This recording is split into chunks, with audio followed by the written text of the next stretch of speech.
प्लेटीहेलामेंथिस का excretory organ बताओ जल्दी। फ्लेम सेल क्या होता है? फ्लेम सेल होता है। बोल नहीं रहे हो जी। आप आए थे कल? नहीं आए थे? याद नहीं करिएगा, खाली कॉपी में लिखते चलिएगा तो काम चलेगा। क्या होता है प्लेटीहेलामेंथिस में? Flame cell. रीनेट सेल किसका एक्सक्रीटरी ऑर्गन है?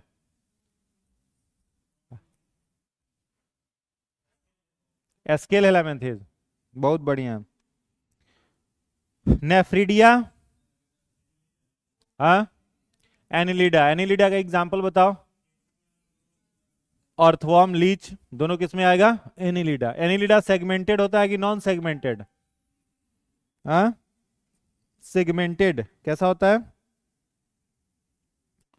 बोलो ना जी। कैसा होता है सेगमेंटेड? मालफिजियन ट्यूब द्वारा एक्सक्रीशन किस में होगा? हाँ। Arthropoda. Arthropoda open circulatory system है कि क्लोज? ओपन ही होगा। क्या होगा? Open circulatory system. और क्लोज सर्कुलेटरी सिस्टम कौन होता है? हाँ। क्लोज सर्कुलेटरी सिस्टम कौन होता है? ह्यूमन। ठीक है। किडनी में कल क्या लिखाए थे? किडनी जो होता है,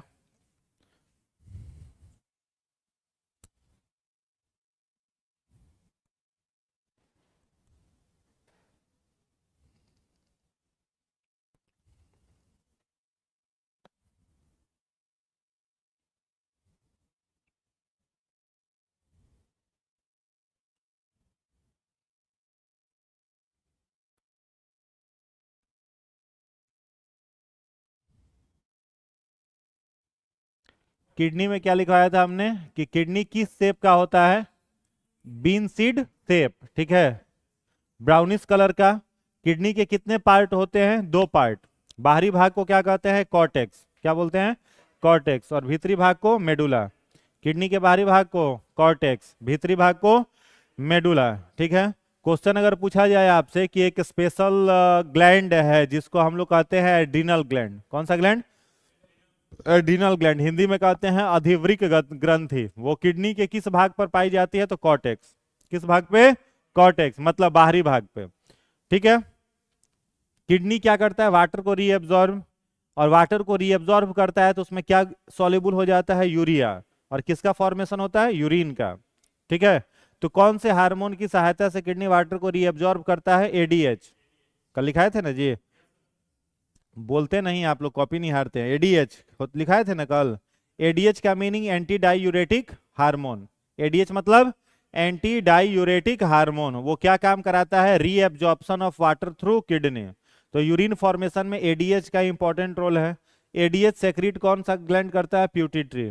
कौन सा ग्लैंड करता है? प्यूटिट्री ग्लैंड करता है। किडनी से कौन सा डक्ट निकलता है? यूरेटर। कौन सा डक्ट? यूरेटर। यूरेटर के थ्रू यूरिन पास होते हुए कहाँ आकर के स्टोर होगा? Urinary bladder. किसमें होगा? Urinary bladder. और किसके थ्रू बॉडी से रिमूव होगा? यूरेथ्रा। किससे होगा? यूरेथ्रा के थ्रू रिमूव होगा। किडनी का स्ट्रक्चरल और फंक्शनल यूनिट पूछा जाए तो नेफ्रॉन। किडनी की संरचनात्मक और क्रियात्मक इकाई नेफ्रॉन। किडनी के ऊपर उल्टा कप शेप स्ट्रक्चर है, उसको क्या बोलते हैं? Bowman's capsule. क्या बोलते हैं? बोमेन्स कैप्सूल बोलते हैं। वो उल्टे कप के जैसी संरचना होती है। यहीं तक पढ़े थे? यहीं तक पढ़े थे ना? ठीक है। जिस ऑर्गेनिज्म का एक्सक्रीटरी वेस्ट अमोनिया होगा उस जीव को क्या बोलेंगे? अमोनियोटेलिक। जिस जीव का यूरिया होगा उसको क्या बोलेंगे? यूरियोटेलिक। जिसका यूरिक एसिड होगा उसको क्या बोलेंगे? यूरिकोटेलिक। अगर पूछे आपसे डॉल्फिन किस में आएगी? अमोनिया, यूरिया, यूरियोटेलिक, अमोनियोटेलिक या फिर यूरिकोटेलिक? डॉल्फिन। जल्दी बोलो, 2-4 घंटा सोचने का टाइम नहीं है। डॉल्फिन क्या है? तो हमने मैमल थोड़ी पूछा, हमने पूछा अमोनियोटेलिक है, यूरियोटेलिक है या यूरिकोटेलिक है? यूरिया। ये ऑप्शन दिए तो आप मारेंगे कान के नीचे ना। हाँ। किसमें आएगा? Ureotelic. Blue whale ureotelic. Shark? Shark किस में? उसमें वो कौन सी में है? अमोनियोटेलिक। किसमें आएगा? अमोनियोटेलिक। ऑर्थोपोडा? कान घुमा देंगे। ऑर्थोपोडा अमोनियोटेलिक, एक ट्रिक लिखाया था RBI, reptiles bird insect, arthropoda insect, तो यूरिकोटेलिक किसमें आएगा? यूरिकोटेलिक। अगर दिया जाए कौवा कबूतर, किसमें आएगा? यूरिकोटेलिक में आएगा। ठीक है। सांप छिपकली, यूरिकोटेलिक। गिरगिट, यूरिकोटेलिक। क्लियर है? उसके आगे कंटिन्यू करते हैं। नेक्स्ट पॉइंट लिखेंगे, लास्ट क्या लिखवाया था? किडनी का डायग्राम बना करके तीनों पार्ट का वही लिखवाए थे। उसके बाद मतलब किडनी का डायग्राम बनाए थे, बस वही ना? ठीक है, उसके आगे कंटिन्यू करिएगा। किडनी में बिना पचे हुए खनिज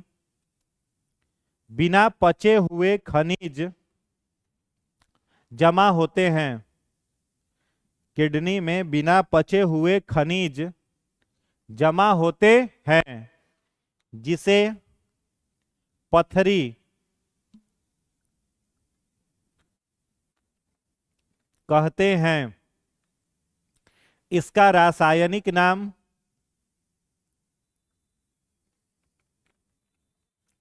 कैल्शियम ऑक्जेलेट है। इसका रासायनिक नाम कैल्शियम ऑक्जेलेट है। कैल्शियम ऑक्जेलेट है। देखो, पथरी जो बनता है, अगर पूछा जाए क्या होता है, तो पथरी का मतलब ऐसा मत समझना कि स्टोन होता है वो, ठीक ना? जैसे हम लोग बहुत सारा चीज खा रहे हैं, उसमें बहुत सारा मिनरल्स है, उस मिनरल को पचाने वाला इंजाइम आपके बॉडी में नहीं है, तो वो मिनरल तो आपके ब्लड में रह गया। ब्लड फिल्टर होने के लिए कहाँ जाएगा? किडनी में। किडनी ब्लड को फिल्टर करेगा तो उस मिनरल को भी क्या कर लेगा? फिल्टर कर लेगा। और वो मिनरल कहाँ रह जाएगा? किडनी में। और वही मिनरल धीरे धीरे किडनी में क्या होते रहेगा? जमा होते रहेगा। और जमा होते होते वो मिनरल किस में बदल जाएगा? स्टोन में। उसी को बोला जाता है पथरी। ठीक है। तो पथरी क्या होता है? अनडाइजेस्टेड मिनरल्स होते हैं, बिना पचे हुए खनिज होते हैं, जो लंबे समय तक किडनी के पेल्विक रीजन में जमा होते होते कैल्शियम ऑक्सालेट का फॉर्मेशन कर देते हैं, जिसे स्टोन बोला जाता है। बात आई समझ में? इसीलिए अगर किसी को पथरी होता है तो उसे क्या मना कर दिया जाता है खाने से? जिन जिन पदार्थों में ऑक्सैलिक एसिड है। जैसे टमाटर में कौन सा एसिड होता है? Oxalic acid. तो ऑक्सैलिक एसिड, पथरी वाले पेशेंट को टमाटर क्या कर दिया जाएगा? कहा जाएगा बबुआ गलतियों से मत खाना, खाओगे तो भयंकर दर्द होगा। ठीक है। कहा जाता है टमाटर का छिलका खाने से होता है क्या? पथरी। क्यों होता है? क्योंकि टमाटर के छिलके में है लाइकोपिन। क्या है? लाइकोपिन, जिसके चलते टमाटर है लाल रंग का। अब लाइकोपिन डाइजेस्ट करने वाला अपने पास है नहीं इंजाइम, तो जब नहीं है तो डाइजेस्ट नहीं होगा, वो धीरे धीरे क्या बनाएगा? स्टोन बनाएगा। ठीक है। तो स्टोन और कुछ नहीं, क्या होता है? Calcium oxalate. दाल खाने से पथरी को पेशेंट को मना कर दिया जाएगा। दाल में कौन सा एसिड होता है? ऑक्सैलिक एसिड है, यूरिक एसिड है, तो ये सब मना किया जाता है खाने से। समझ में आया? नेक्स्ट पॉइंट लिखिएगा। अगला पॉइंट, यूरिन का पीला रंग, यूरिन का पीला रंग यूरोक्रोम, यूरिन का पीला रंग यूरोक्रोम तथा इसमें गंध अमोनिया, इसमें गंध अमोनिया के कारण होती है। ठीक है। अगर पूछा जाए यूरिन का येलो कलर किस कारण है, तो कोई ना कोई पिगमेंट ही ना कारण का ये बनता है। जैसे ब्लड का रंग लाल है, हीमोग्लोबिन। ऑक्टोपस के खून का रंग नीला है, हीमोसियानिन। कॉकरोच के खून का रंग सफेद है, हीमोलिम्फ। वैसे ही अगर यूरिन का कलर येलो है तो उसमें कोई ना कोई पिगमेंट है। तो कौन सा पिगमेंट होता है? यूरोक्रोम। ठीक है। और यूरोक्रोम बनाता कौन है? यकृत। कौन बनाता है? यकृत, लीवर बनाता है। तो उसके चलते यूरिन का कलर पीला। और यूरिन में जो ऑर्डर स्मेल होता है, दुर्गंध होती है, वो किसके कारण? अमोनिया के कारण। और अमोनिया भी कौन बनाता है? लीवर। कौन बनाता है? लीवर बनाता है। अगला पॉइंट, किडनी खराब होने पर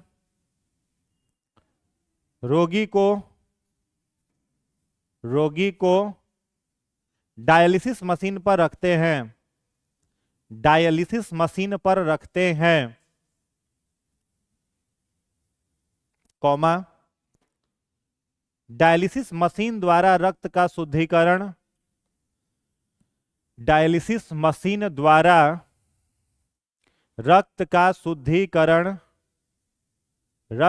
शुद्धिकरण हीमोडायलिसिस कहलाता है। हीमोडायलिसिस कहलाता है। अगला पॉइंट, डायलिसिस मशीन का छनना, डायलिसिस मशीन का छनना सेलुलोज द्वारा निर्मित होता है। डायलिसिस मशीन का छनना सेलुलोज द्वारा निर्मित होता है। सेलुलोज द्वारा निर्मित होता है। बात आई समझ में?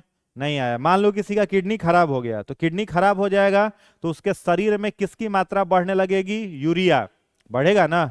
यूरिया फिल्टर होने ब्लड कहाँ जाता है? किडनी में। अब किडनी काम नहीं कर रहा है तो ब्लड में क्या बढ़ने लगा? Urea.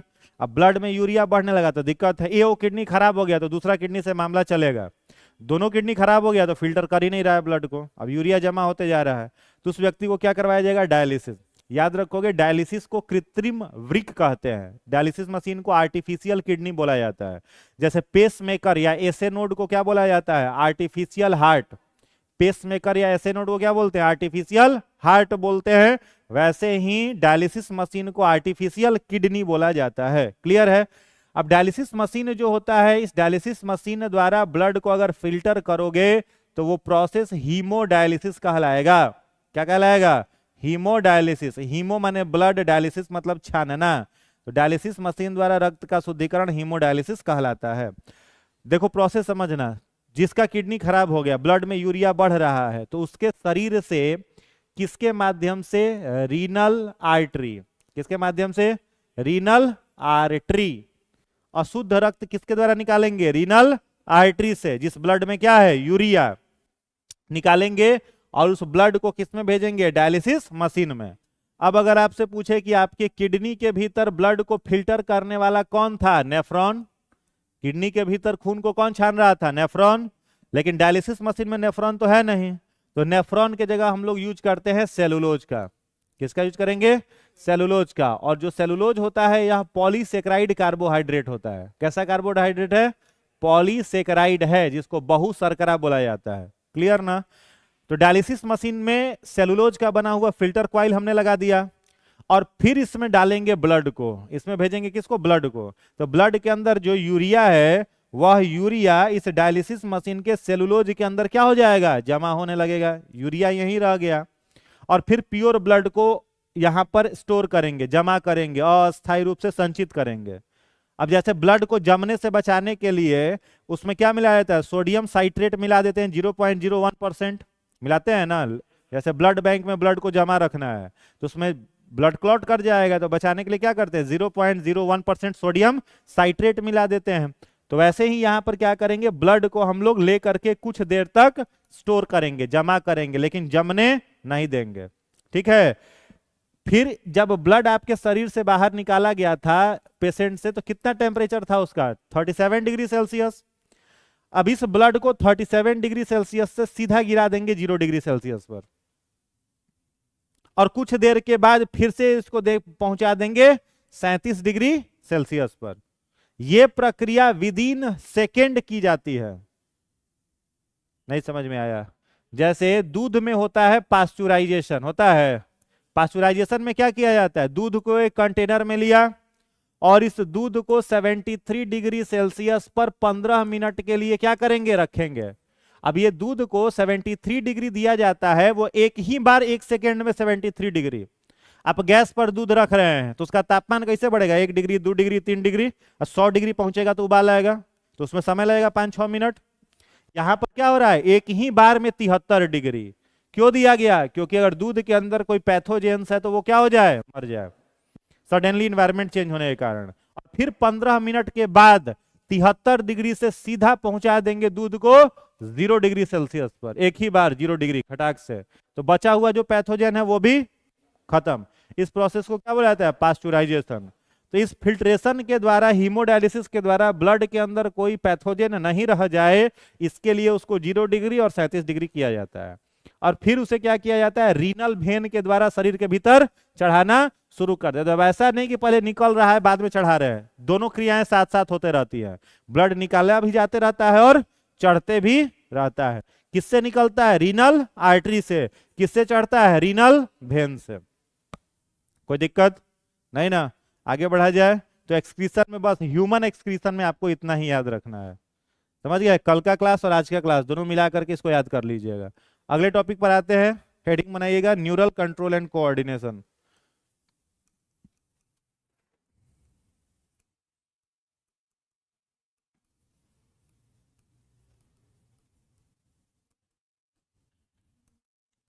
Neural control and coordination, तंत्रिकीय नियंत्रण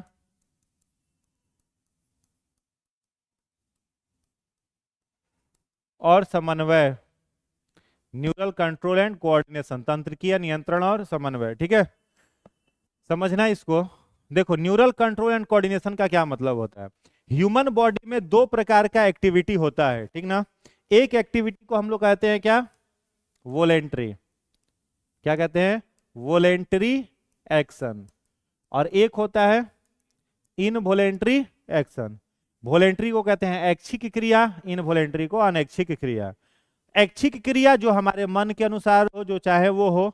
अनैच्छिक क्रिया जिसे हम लोग नियंत्रित नहीं कर सकते। तो मस्कुलर एक्टिविटी जो है हम लोगों का, मांसपेशीय गतिविधि, हाथ उठाने का मन कर रहा है, हाथ उठ रहा है, ये कैसा एक्शन है, वोलेंट्री। ठीक है, खाना खा लो, उसका डाइजेशन नहीं रोक सकते हो, कैसा एक्शन है, इनवोलेंट्री। सांस लेना नहीं रोक सकते हो, इनवोलेंट्री। ब्लड का सर्कुलेशन, इनवोलेंट्री। खांसी, इनवोलेंट्री। छींक, इनवोलेंट्री। Vomiting, involuntary. समझ में आ रहा है? तो ये वोलेंट्री और इनवोलेंट्री एक्शन दोनों को जो केंद्र के द्वारा देखता है, उस साइट को हम लोग बोलते हैं न्यूरल एक्टिविटी या फिर न्यूरल कंट्रोल एंड कोऑर्डिनेशन। कि कौन कौन प्रक्रियाओं द्वारा किसी भी ऑर्गेनिज्म के शरीर के अंदर कंट्रोल एंड कोऑर्डिनेशन होता है। तो हम लोगों में तो बात समझ में आ रही है कि we have well developed nervous system which is classified into mainly 3 group, central nervous system, peripheral and autonomous nervous system. हम लोगों के पास एक पूर्ण विकसित तंत्रिका तंत्र है जिसे 3 वर्गों में विभाजित करे हैं, central nervous system, peripheral nervous system और ऑटोनोमस नर्वस सिस्टम। लेकिन अगर पौधों की बात आप करोगे तो प्लांट में कोई नर्वस सिस्टम है? पौधा में नर्वस सिस्टम होता है क्या? नहीं होता है। हम लोगों का एक्टिविटी तंत्रिका तंत्र द्वारा नियंत्रित किया जा रहा है, ब्रेन के द्वारा नियंत्रित किया जा रहा है। लेकिन पौधों में ना तो ब्रेन है ना ही तंत्रिका तंत्र है, लेकिन उनमें भी उनकी एक्टिविटीज क्या होती हैं, कंट्रोल होती है। तो प्लांट की जो एक्टिविटीज कंट्रोल हो रही हैं वो किसके द्वारा हो रही हैं? 2 चीजों के द्वारा। एक को कहते हैं ट्रॉफिज्म और एक को कहते हैं हार्मोन। पौधों की एक्टिविटी ट्रॉफिज्म और हार्मोन से नियंत्रित होती है। नहीं समझ में आया? कोई बात नहीं, अभी आएगा। लिखना, पौधों में नियंत्रण और समन्वय ट्रॉफिज्म, ब्रैकेट में लिखिएगा अनुवर्तन, और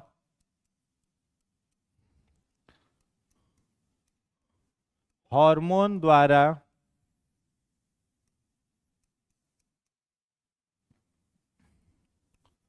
होता है।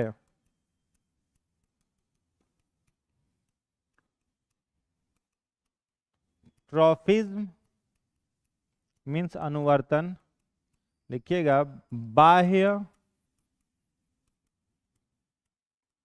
उद्दीपनों मीन्स स्टिमुलाई के कारण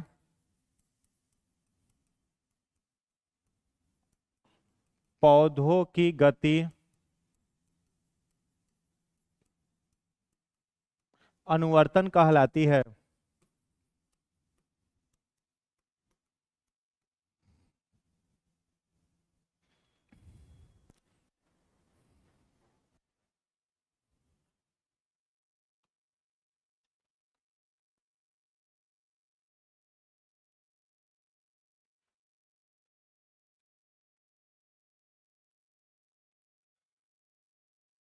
लिख लिए? देखो, पौधों में कंट्रोल एंड कोऑर्डिनेशन किससे हो रहा है? ट्रॉफिज्म से हो रहा है और हार्मोन से। ट्रॉफिज्म मतलब क्या होता है? बाह्य उद्दीपन, मतलब एक्सटर्नल स्टिमुलाई के कारण पौधों में गति होता है। सब लोग कहता है खाली पौधा में वृद्धि होता है, गलत बात है। खाली वृद्धि नहीं होता है, गति भी होता है, और उस गति को क्या बोला जाता है? अनुवर्तन। उद्दीपन का मतलब समझ रहे हो, मीनिंग ऑफ स्टिमुलाई? स्टिमुलाई का मतलब होता है डिस्टरबेंस। आप बैठे हुए हैं, कोई पीछे से कलम से आपको खोद रहा है, तो आपको क्या कर रहा है? हैं? स्टिमुलाई कर रहा है, आपको क्या दे रहा है? स्टिमुलाई दे रहा है। तो स्टिमुलाई दे रहा है तो आप क्या करोगे? रिस्पॉन्ड करोगे कि नहीं, कि कहोगे खोदते रहो, हमारा कोई असर नहीं पड़ रहा है? नहीं ना। तो आप क्या करोगे? रिएक्ट करोगे। तो पौधा को कोई बाहर का फैक्टर स्टिमुलाई करता है, डिस्टर्ब करता है, तो वो क्या करता है? गति करता है, और उसी गति को क्या बोला जाता है? अनुवर्तन। समझ में आया? अब अनुवर्तन के प्रकार कई सारे हैं। पहला लिखिएगा फोटोट्रॉफिज्म। पहला लिखिएगा फोटोट्रॉफिज्म। इसको हिंदी में कहते हैं प्रकाश अनुवर्तन।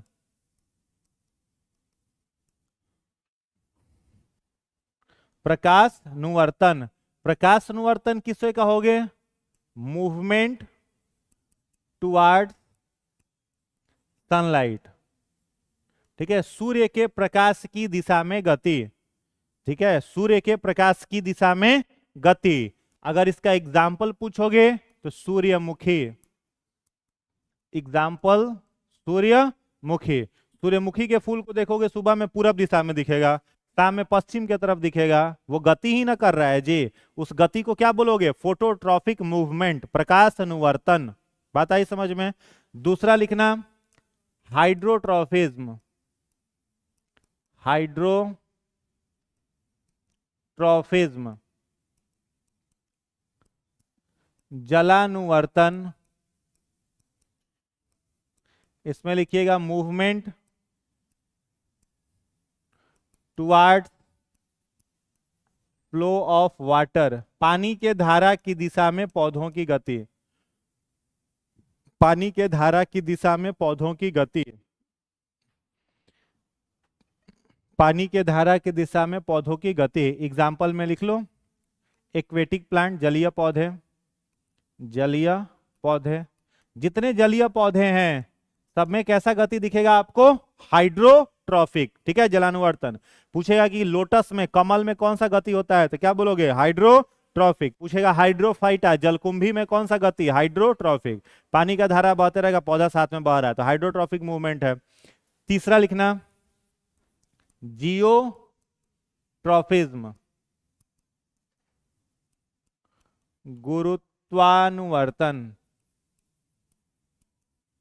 जियोट्रॉफिज्म, गुरुत्वानुवर्तन। डैश दे करके लिखिएगा movement of root towards gravity. जड़ का गुरुत्वाकर्षण की दिशा में गति। जड़ का गुरुत्वाकर्षण की दिशा में गति।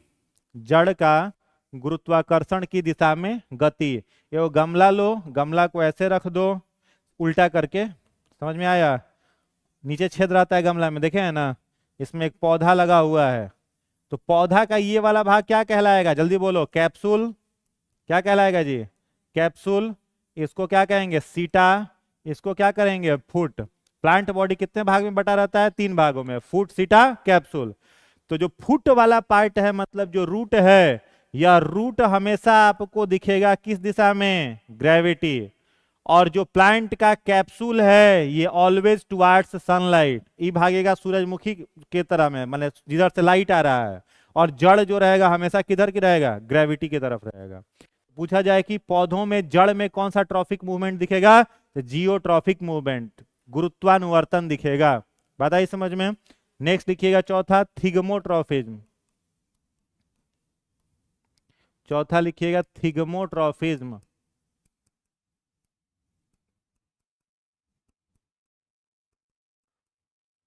इसको बोलते हैं कंपना कुंचन, movement of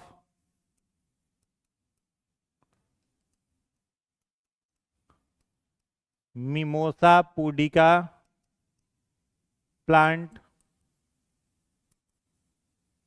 due to touch. Hindi वाले लिख लेना, मिमोसा पुडिका पौधों को छूने पर होने वाली गति। मिमोसा पुडिका पौधे को छूने पर होने वाली गति। ठीक है, मिमोसा पुडिका माने छुई मुई। इसको बोला जाता है छुई मुई का पौधा, touch me not. Touch me not बोला जाता है, या लाजवंती इसको बोलते हैं। क्या बोलते हैं? लाजवंती। छूने पर उसका पत्ता क्या हो जाता है? मुरझा जाता है। तो पूछेगा कि मिमोसा पुडिका पौधे में, छुई मुई के पौधे में कौन सा गति? तो थिग्मोट्रॉफिज्म। पूछ दिया कि क्यों पत्ता मुरझा जाता है, तो याद रखोगे पौधे के पत्ता में जल का स्फीति दाब, जल का स्फीति दाब बदल जाता है, बदल जाता है। ठीक है। पौधा में जाइलम के द्वारा जो पानी खींच करके जा रहा है, जैसे ही उसको छुओगे उसका टर्जिड प्रेशर चेंज हो जाएगा, और जैसे ही उसका स्फीति दाब बदला पानी का, पत्ता क्या हो जाएगा? मुरझा जाएगा। अब फिर थोड़ी देर छोड़ दोगे, स्फीति दाब वापस कंटिन्यू हो गया, पत्ता ठीक हो जाएगा। वो मुरझाता नहीं है। छुई मुई का पौधा देखे है ना, वो मुरझाता नहीं है, बस कुछ देर के लिए क्या होता है? सिकुड़ता है पत्ता, फिर कुछ देर बाद वापस अपना ठीक हो जाता है। समझ गए? स्फीति दाब उसका नॉर्मल हो जाता है, टर्जिड प्रेशर कहते हैं इसको। क्लियर ना? तो ये 4 ट्रॉफिज्म हो गया। पांचवा और लास्ट ट्रॉफिज्म कीमोट्रॉफिज्म। कीमोट्रॉफिज्म इसको बोलते हैं रसायनुवर्तन। रसायनुवर्तन, इसमें लिखिएगा movement of pollen grain within pollen tube to fertilized ovule. Hindi वाले लोग लिख लेना, पराग कणों का पराग नलिका के भीतर, पराग कणों का पराग नलिका के भीतर बीजांड को निषेचित करने हेतु, बीजांड को निषेचित करने हेतु होने वाली गति, बीजांड को निषेचित करने हेतु होने वाली गति। ठीक है। अच्छा बताओ, जीवन चक्र की दृष्टि से पौधे का सबसे महत्वपूर्ण भाग फूल कौन होता है? फूल। ये कई बार क्वेश्चन पीसीएस में रिपीट हुआ है। जीवन चक्र की दृष्टि से पौधे का सबसे महत्वपूर्ण भाग फूल। पूछा जाए कि जिस पौधे में फूल होगा उसमें प्रजनन किसके कौन सा होगा? लैंगिक या अलैंगिक? लैंगिक। पुष्प क्या होता है? पौधे का जनन भाग होता है। पुष्प क्या होता है? पौधे का जनन भाग, रिप्रोडक्टिव पार्ट होता है। फूल के आधार पर पौधे को हम लोग 2 ग्रुप में बांट सकते हैं, एक मोनोसियस फ्लावर और एक डायोसियस। एक लिंगी पुष्प, द्विलिंगी पुष्प। ज्यादातर जो पुष्प होते हैं वो द्विलिंगी होते हैं, एक लिंगी पुष्प कम होते हैं। इससे इंपॉर्टेंट कॉन्सेप्ट है, 68 69 दोनों में पूछा है। जो फ्लावर है, मान लो इस तरीके का एक फूल है, ठीक ना,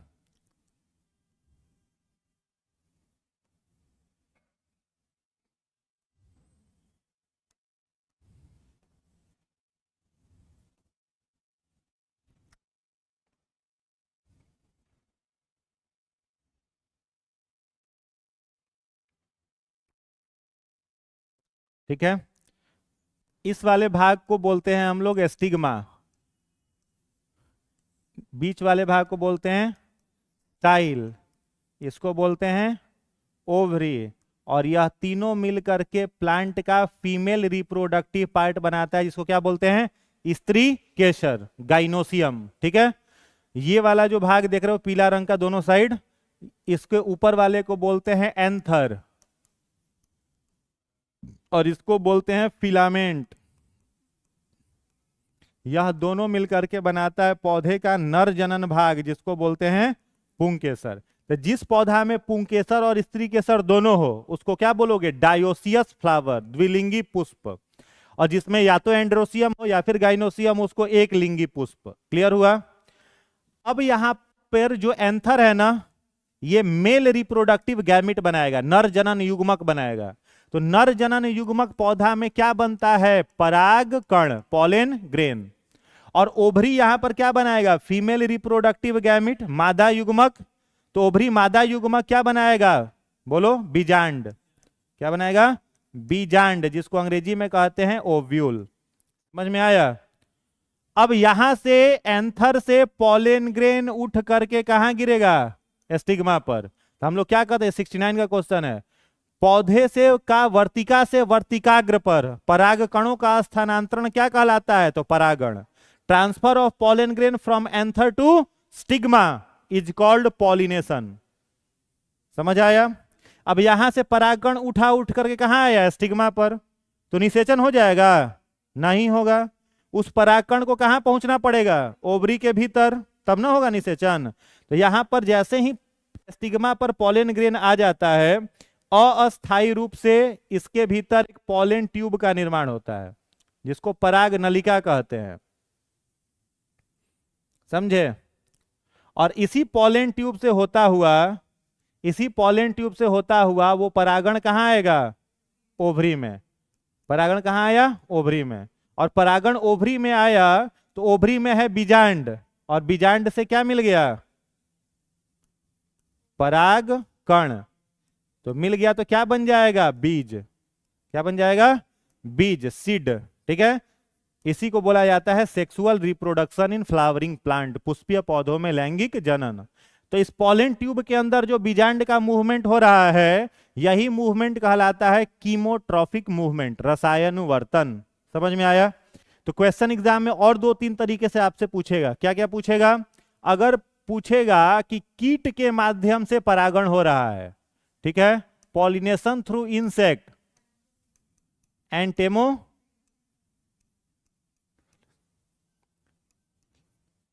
या फिलस लिख लो, एंटेमोफिलस। अगर हवा से हो रहा है, एनिमो। अगर जंतु से हो रहा है, जू फिलस। ठीक है, जू फिलस। और किससे होता है जी? पानी से ना, हाइड्रोफिलस।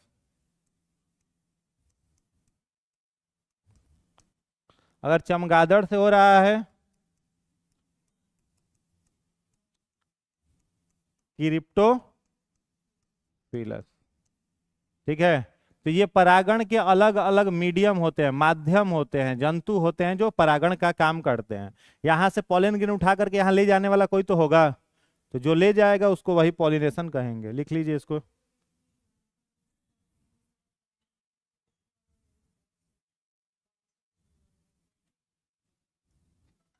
क्या पूछता है, फिर से बोलिए।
एक क्वेश्चन इस तरह का भी बन सकता है कि पॉलिनेशन के कितने प्रकार होते हैं? तो 2 प्रकार, सेल्फ पॉलिनेशन और क्रॉस पॉलिनेशन, स्व परागण, पर परागण। तो अगर पूछेगा आपसे मोनोसियस फ्लावर में, एक लिंगी फूल में, स्व परागण होगा कि पर परागण? एक लिंगी में पर परागण। अब खाली उसके पास गाइनोसियम है तो बाहर के फूल से ना आएगा, तो पर परागण। और द्विलिंगी पुष्प में स्व परागण।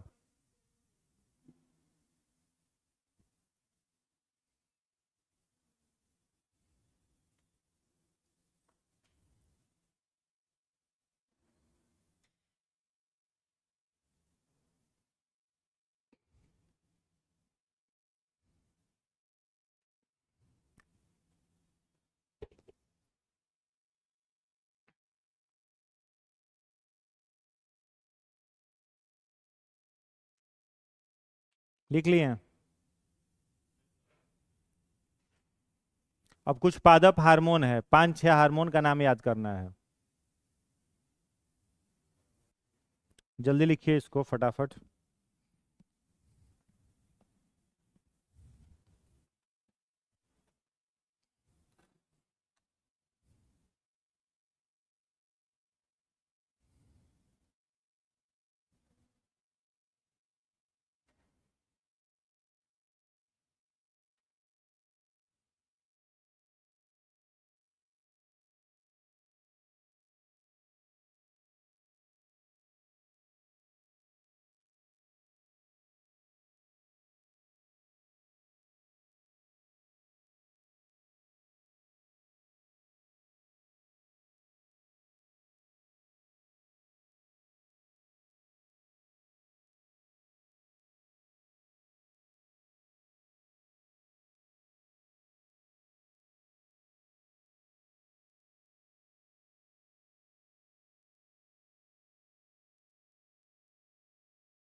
हो गया? लिख लिए हैं? है हार्मोन, तो लिखिएगा पादप हार्मोन। पादप हार्मोन। तो पादप हार्मोन में इंपॉर्टेंट जो हार्मोन आपको याद रखना है, पहला नाम याद रखना है ऑक्सिन। क्या याद रखोगे? ऑक्सिन। इसको कहा जाता है ग्रोथ प्रमोटर। क्या बोलते हैं? Growth promoter. इसका काम अगर पूछा जाए तो क्या करेगा? तने की लंबाई बढ़ाएगा। क्या करेगा?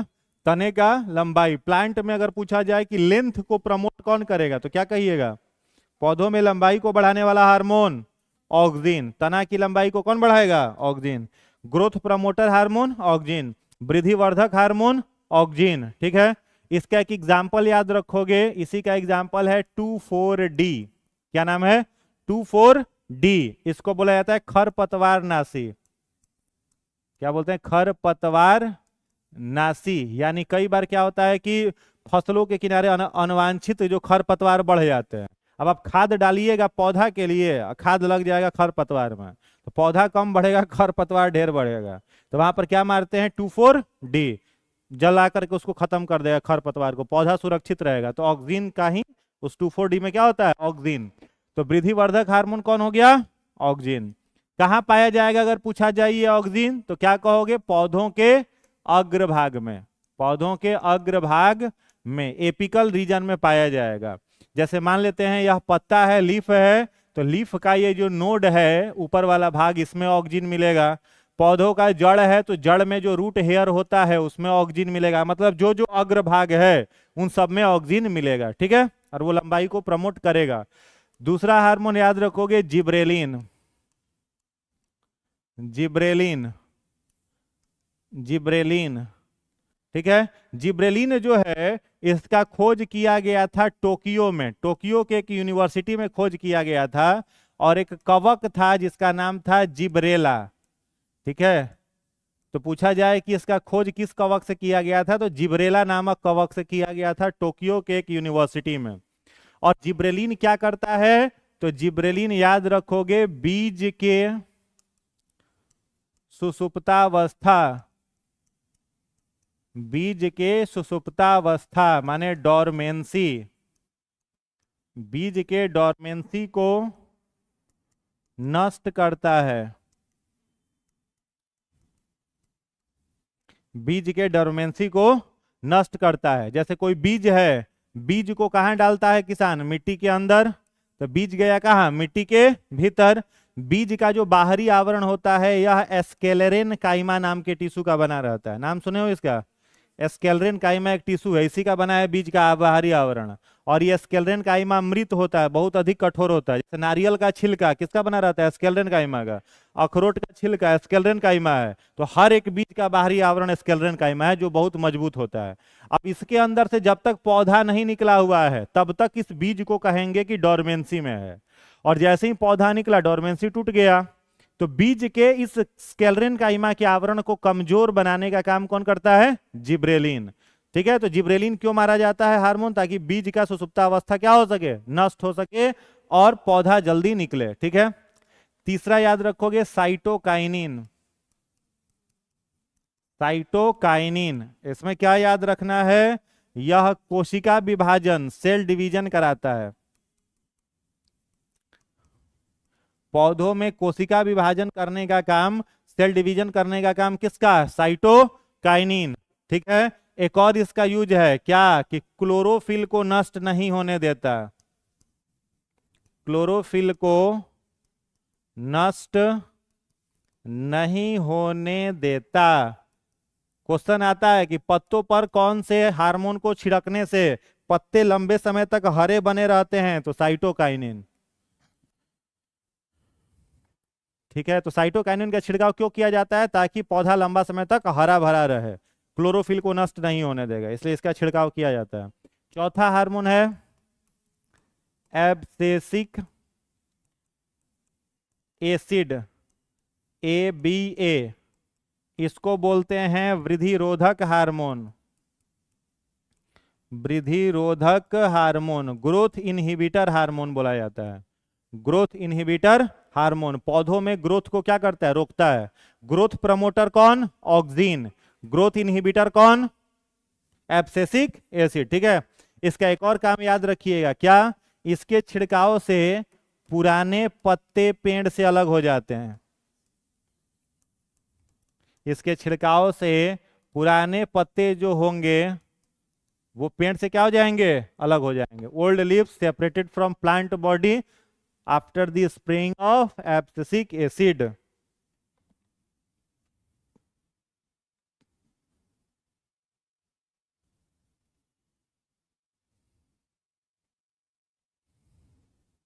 ठीक ना? एब्सेसिक एसिड के छिड़काव से क्या होगा? पुराना पत्ता पेड़ से अलग हो जाएगा।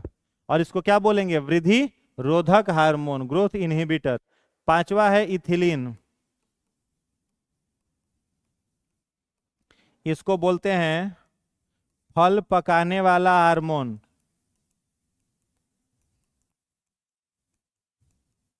क्या बोलेंगे? फल पकाने वाला hormone, fruit ripening hormone. Fruit ripening hormone कौन है? इथिलीन। इथिलीन याद रखोगे नेचुरल है। क्या है? नेचुरल, प्राकृतिक। लेकिन अगर पूछ देगा कि इथिलीन का कृत्रिम रूप बताओ, आर्टिफिशियल, तो कृत्रिम पूछेगा तो एसिटिलीन। ठीक है, कृत्रिम पूछेगा तो एसिटिलीन।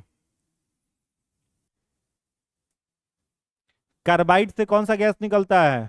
एसिटिलीन। एकलौता हार्मोन एथिलीन है जो किस अवस्था में पाया जाता है? गैसीय। एकलौता हार्मोन है जो गैसीय अवस्था में मिलता है। बाकी हार्मोन फ्लूइड, लिक्विड, और एसिटिलीन गैसियस स्टेट में।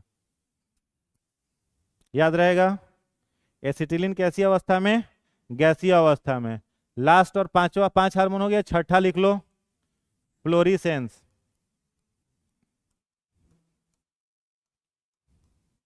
फ्लोरीसेंस, फ्लोरीसेंस, फ्लोरीसेंस में लिखिएगा, यह फूलों को खिलने में मदद करता है। फूलों को खिलने में मदद करता है। जो बड होता है ना फूल में, कली, उस कली को फ्लावर में कन्वर्ट होने में हेल्प कौन करेगा? फ्लोरीसेंस। फ्लोरीसेंस। कोई दिक्कत इसमें? क्लियर है? तो प्लांट में कंट्रोल एंड कोऑर्डिनेशन के लिए 2 चीज है, ट्रॉफिज्म एंड हार्मोन। अब आ जाओ ह्यूमन में। ह्यूमन में आते हैं, मानव में कैसे नियंत्रण समन्वय होता है ह्यूमन में। तो ह्यूमन में क्या होता है बताओ? तो ह्यूमन में नियंत्रण के लिए यानी कंट्रोल के लिए क्या पाया जाता है? नर्वस सिस्टम, जिसे हिंदी में कहते हैं तंत्रिका तंत्र। तंत्रिका तंत्र। और दूसरा क्या पाया जाता है? ब्रेन, तंत्रिका तंत्र ही लिख लो बस, इसी में ब्रेन ओरेन सब आ जाएगा। ठीक है, तो मनुष्य में नियंत्रण करने के लिए है तंत्रिका तंत्र। ठीक है, अगर पूछा जाए इस तंत्रिका तंत्र का, नर्वस सिस्टम का संरचनात्मक क्रियात्मक इकाई, तो क्या बोलोगे? न्यूरॉन। तंत्रिका तंत्र की संरचनात्मक और क्रियात्मक इकाई जिससे तंत्रिका तंत्र बनता है वो है न्यूरॉन। न्यूरॉन को अगर डायग्राम से समझने का प्रयास करें तो न्यूरॉन ऐसा दिखाई देगा।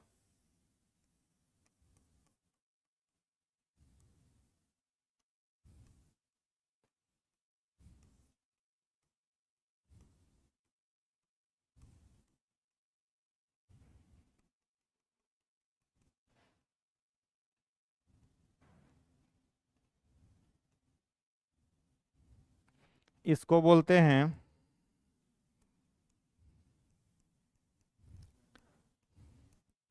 डेंड्राइट्स, इसको बोलते हैं साइटोन या सेल बॉडी, इसको बोलते हैं एक्सॉन, इसको बोलते हैं माइलिन शीथ,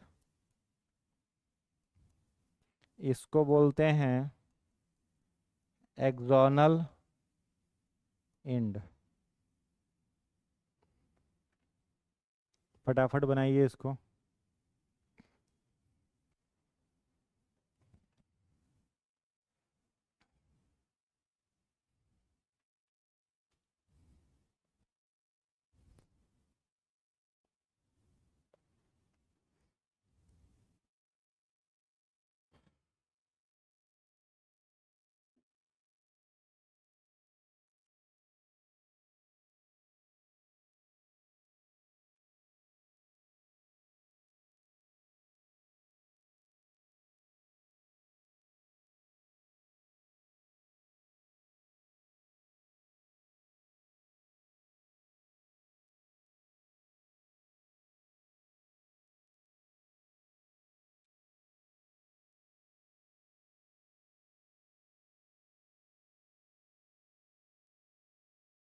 लिख लिए हैं?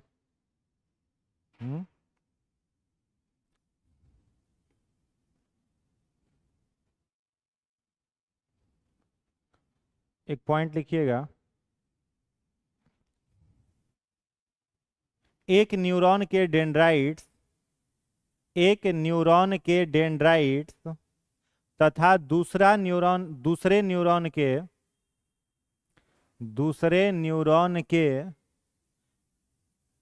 एक्सोनल इंड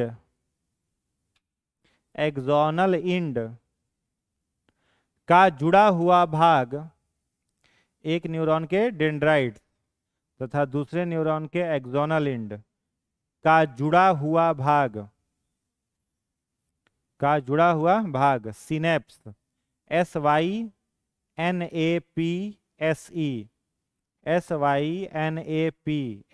सिनेप्स कहलाता है। सिनेप्स कहलाता है। समझ आया?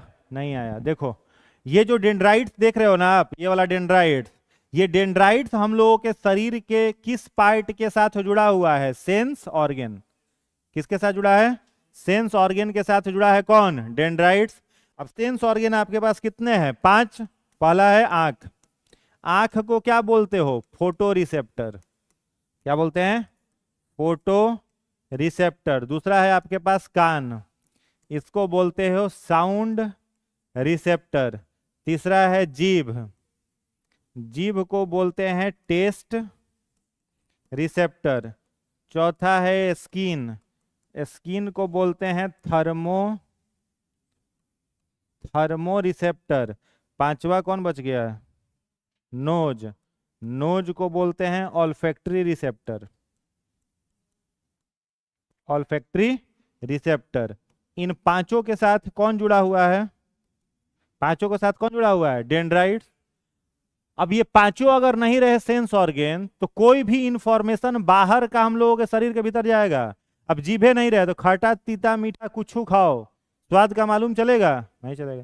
त्वचा नहीं रहे, ठंडा गर्मी बरसात कुछ पता नहीं चलेगा। समझ आ रहा है? तो ये सब सेंस ऑर्गन ही बाहर की इंफॉर्मेशन को बॉडी में भेजते हैं। और ये सेंस ऑर्गन हम लोगों के न्यूरॉन के किस भाग से जुड़े हुए हैं? डेंड्राइट्स। तो इनको कोई भी इंफॉर्मेशन मिलता है तो वो इंफॉर्मेशन वो किसको देते हैं? डेंड्राइट्स। डेंड्राइट्स उस इंफॉर्मेशन को किसे दे देता है? साइटोन। किसको देता है? साइटोन। साइटोन उस इंफॉर्मेशन को किसको देगा? न्यूक्लियस। किसको देगा? न्यूक्लियस। अब मान लो ये पांचों इंफॉर्मेशन दिया डेंड्राइट्स को, डेंड्राइट्स दिया साइटोन को, साइटोन दिया न्यूक्लियस को। तो न्यूक्लियस का काम क्या है? उन सारे इंफॉर्मेशन को इलेक्ट्रिक इंपल्स में कन्वर्ट कर देना। किसमें? Electric impulse.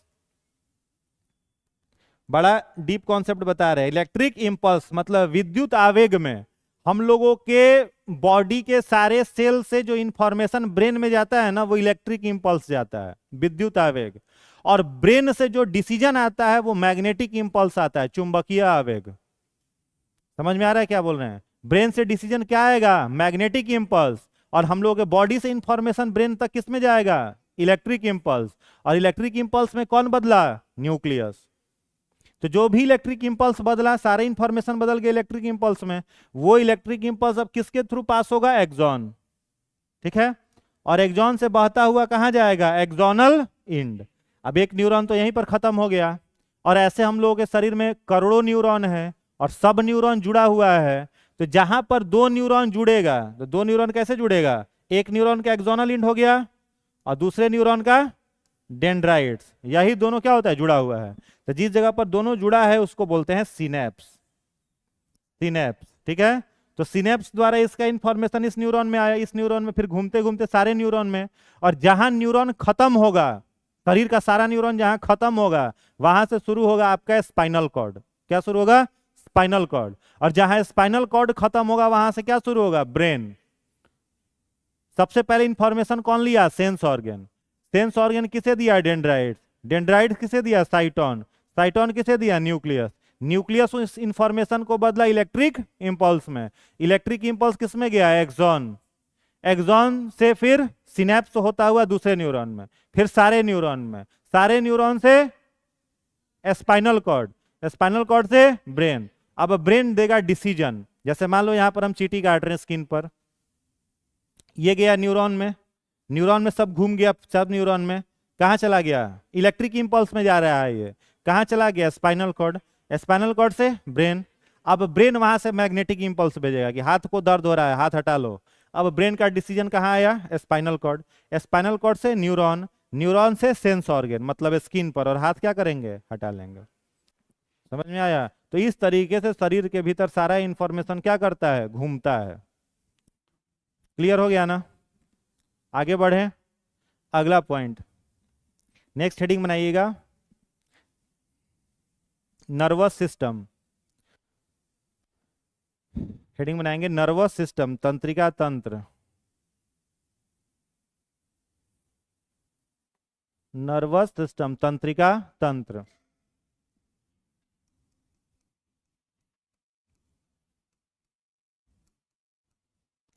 कितने पार्ट में बता है? सीएनएस। हिंदी में कहते हैं केंद्रीय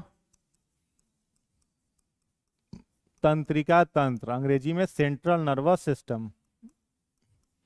दूसरा है पीएनएस, हिंदी में कहते हैं पारिधीय तंत्रिका तंत्र, अंग्रेजी में पेरिफेरल नर्वस सिस्टम। और तीसरा है ANS, autonomous nervous system, Hindi में कहते हैं स्वायत्तः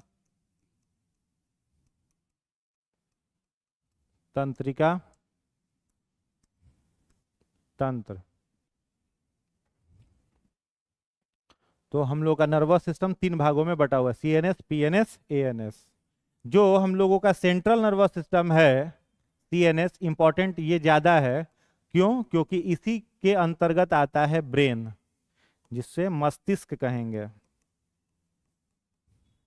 और इसका दूसरा पार्ट होता है स्पाइनल कॉर्ड, जिसे मेरू रज्जु कहते हैं, स्पाइनल कॉर्ड, मेरू रज्जु।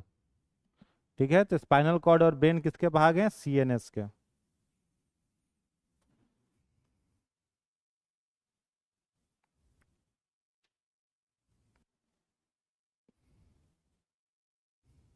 हेडिंग बनाएंगे ब्रेन।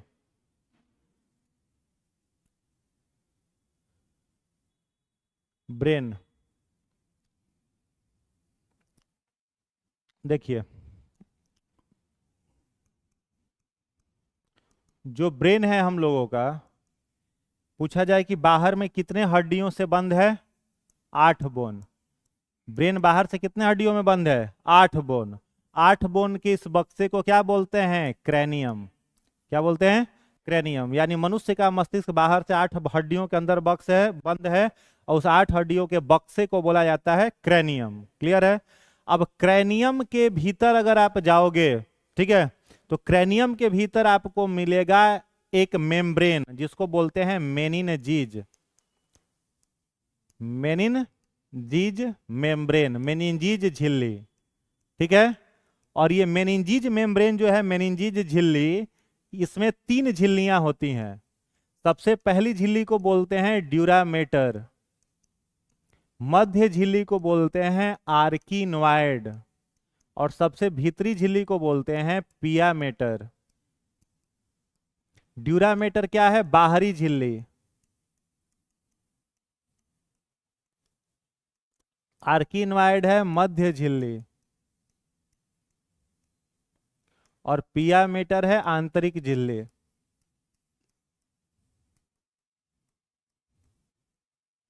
आंतरिक झिल्ली।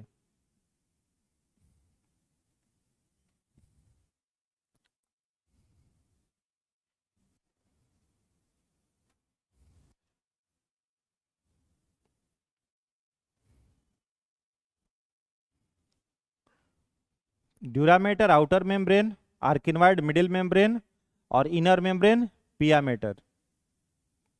ठीक ना? और इन तीनों मेम्ब्रेन यानी मेनिनजीज जो है आपका, इस मेनिनजीज के इन तीनों मेम्ब्रेन, ठीक है, और ये क्रैनियम, मेनिनजीज और क्रैनियम, इन दोनों के बीच में एक फ्लूइड होता है। उस फ्लूइड को बोलते हैं सेरिबोस्पाइनल फ्लूइड। फ्लूइड का नाम सेरिबोस्पाइनल फ्लूइड। पूछे कि सेरिबोस्पाइनल फ्लूइड काम क्या करेगा? तो ये ब्रेन को प्रोटेक्ट करता है, ब्रेन को प्रोटेक्ट करेगा आउटर इंजरीज से, बाहर के चोटों से मस्तिष्क की रक्षा कौन करेगा? सेरिबोस्पाइनल फ्लूइड। सेरिबोस्पाइनल फ्लूइड। अब इस सेरिबोस्पाइनल फ्लूइड में अगर इन्फेक्शन हो जाए, इन्फेक्शन, किसका इन्फेक्शन हो जाए?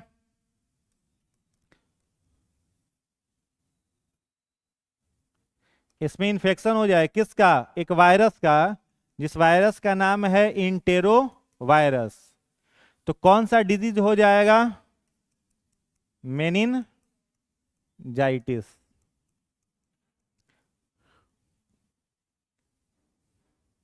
ठीक है, तो पूछा जाए कि मेनिनजाइटिस डिजीज कौन से वायरस के इन्फेक्शन से होता है? Intero virus. Intero virus meningitis में क्या काम करता है?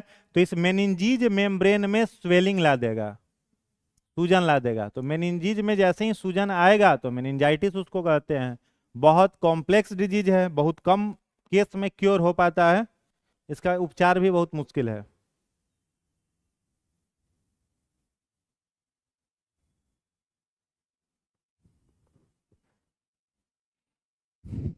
घर से रिवीजन करके आइएगा लोग तो समझ में पूरा आएगा, क्योंकि फास्ट बहुत चल रहे हैं, लैंग्वेज में नहीं लिखा रहे हैं। रिवीजन करके नहीं आइएगा, पढ़ के नहीं आइएगा, समझ में बिल्कुल नहीं आएगा। ये टारगेट बैच है, बहुत कम दिन में पूरा करना है, तो घर से खूब बढ़िया से जो पढ़े लिखे होंगे उन्हीं को हवा लगेगा, नहीं तो हवा भी नहीं लग रहा होगा। ठीक है, तो खूब बढ़िया से घर से एक बार देख के आइएगा। तो इन्फेक्शन होगा तो क्या बोलेंगे? मेनिनजाइटिस। और डिजीज को किससे होगा? इंटेरो वायरस से। नॉर्मल फिगर से समझो, जैसे मान लो ये 8 हड्डियों का बक्सा है, ठीक है, और बीच में एक छोटा सा दिमाग है यहाँ पर। ये 8 हड्डी के बक्से को क्या बोलेंगे? क्रैनियम। ठीक है, और इसके बीच में कै गो झिल्ली है? 3 गो। और सबसे बाहरी झिल्ली को क्या बोल रहे हैं, ड्यूरामेटर, आर्किनॉइड, पियामेटर। तो जो पियामेटर है ना, इसी के बीच में और ब्रेन के बीच में एक फ्लूइड है, फिर यहां इन दोनों के बीच में, इन दोनों के बीच में, इसको बोलते हैं सेरिब्रोस्पाइनल फ्लूइड। पूछा जाता है अब ये ड्यूरामेटर जो बाहरी मेम्ब्रेन है, ये वाला ड्यूरामेटर, इसको ब्रेन से अलग, जैसे ब्रेन का कोई सर्जरी करना है तो ड्यूरामेटर को अलग कर सकते हैं, आर्किनॉइड को भी बड़ा मुश्किल से अलग किया जा सकता है, लेकिन पियामेटर ब्रेन से एकदम चिपका हुआ रहता है, मस्तिष्क से पूरा का पूरा चिपका हुआ रहता है। तो पियामेटर को सेपरेट करना मस्तिष्क से बड़ा कॉम्प्लेक्स केस हो जाता है। समझ गए। अब ये ब्रेन का जो 3 भाग है, ब्रेन का आगे हम लोग पढ़ेंगे, अग्र मस्तिष्क है, मध्य मस्तिष्क है और पश्च मस्तिष्क है। तो पश्च मस्तिष्क में खास तौर पर जो पश्च मस्तिष्क का सबसे पिछला भाग है, जिसको बोलते हैं हम लोग क्या, मेडुला ऑब्लेंगाटा। तो मेडुला ऑब्लेंगाटा जो होता है वो क्रैनियम से बाहर रहता है, ठीक है। क्रैनियम आपका खत्म हो जा रहा है इधर पर, और मेडुला कहाँ है, नीचे। तो अगर इधर चोट लगे, बहुत ज्यादा हार्म नहीं होगा, मैंने हड़ा लग गया तब तो मरिए जाएगा, लेकिन थोड़ा बहुत चोट बर्दाश्त हो जाएगा। लेकिन अगर पीछे चोट लगे यहाँ पर गर्दन के निचले हिस्से पर, तो बचने की संभावना बिल्कुल नहीं है, ठीक है, क्योंकि मेडुला ऑब्लेंगाटा जो होता है वो क्रैनियम से बाहर रहता है। समझ में आ रहा है, क्रैनियम से क्या होता है, बाहर हो जाता है, इसलिए पीछे चोट नहीं लगना चाहिए। ये बहुत सेंसिटिव एरिया है, यहाँ कोई क्रैनियम नहीं है। और मेडुला आपके कंट्रोल करता है किस चीज को, तो हार्ट बीट को। मेडुला किसको कंट्रोल करता है, हार्ट बीट को, रेट ऑफ रेस्पिरेशन को, उल्टी को, निगरण को, इन सबको नियंत्रित कौन करता है, मेडुला। तो जैसे ही मेडुला पर तेज स्टिमुलाई लगा, सीधे हार्ट पंप करना बंद, सीधे हार्ट तुरंत रुक जाएगा, ठीक है। तो मेडुला सबसे सेंसिटिव पार्ट होता है ब्रेन का, जो कि क्रैनियम से बाहर है, कोई दिक्कत नहीं इसमें। अब इसमें क्या होगा कि कोई इंटेरोवायरस बेसिकली हवा के संक्रमण से फैलेगा। किसी को ये बीमारी है, अगर वो छींक रहा है, खांस रहा है, तो उसके नोज से और माउथ से जो ड्रॉपलेट निकल रहा है, वो अगर स्वस्थ व्यक्ति अंदर खींच ले सांस के माध्यम से, तो ये वायरस का इन्फेक्शन होगा, ठीक है। तो हवा के संक्रमण से मेनिंजाइटिस हो सकता है। अगर पूछा जाए ब्रेन का एवरेज वेट कितना होता है, भार, ठीक है, मस्तिष्क का एवरेज अगर आपसे भार पूछा जाए, तो मेल में लगभग होता है 1400 ग्राम का, और फीमेल्स में 1350 ग्राम का, ठीक है। ये इसका क्या है, औसत भार है, ठीक है। ब्रेन का अगर डायग्नोसिस किया जाता है, जांच किया जाता है, तो जांच करने वाले यंत्र को हम लोग कहते हैं ईईजी, इलेक्ट्रो इंसेफेलोग्राफ।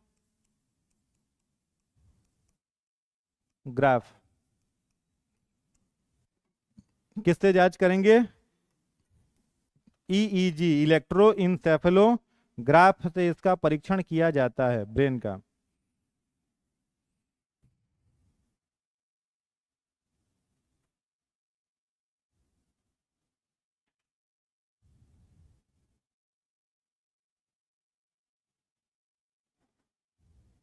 हो गया।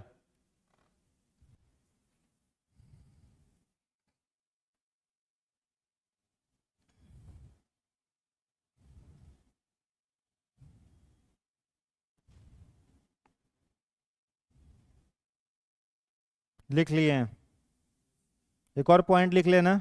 ब्रेन का अगर पूछा जाए एवरेज वॉल्यूम, एवरेज वॉल्यूम, ठीक है, वॉल्यूम माने आयतन, तो 1650 ml, 1650 ml, ठीक है।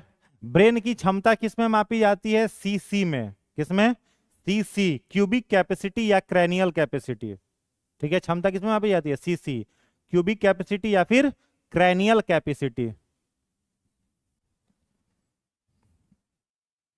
ब्रेन के कितने पार्ट हैं, 3 पार्ट, कितने, 3। पहला लिखिएगा फोर ब्रेन, अग्र मस्तिष्क, इसको प्रोजेन सेफेलॉन भी कहते हैं। क्या कहते हैं, प्रोजेन सेफेलॉन, फोर ब्रेन, अग्र मस्तिष्क हिंदी में कहा जाता है।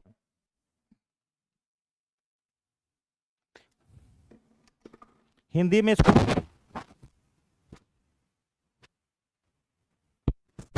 ब्रेन का सबसे बड़ा भाग कौन होता है?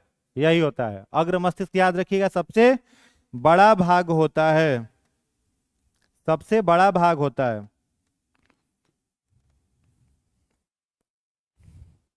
इसके पार्ट हैं, पहला फ्रंटल, पहला पार्ट इसका लिखिएगा फ्रंटल लोब, फ्रंटल लोब, ये याद रहेगा ना कि सबसे बड़ा भाग है। हाँ, तो पहला लिखिएगा फ्रंटल लोब, डैश दे करके इसमें लिखिएगा यह बुद्धि, इच्छा शक्ति, चतुराई का केंद्र है। यह बुद्धि, इच्छा शक्ति, चतुराई का केंद्र है। बुद्धि, इच्छा शक्ति, चतुराई का केंद्र है। दूसरा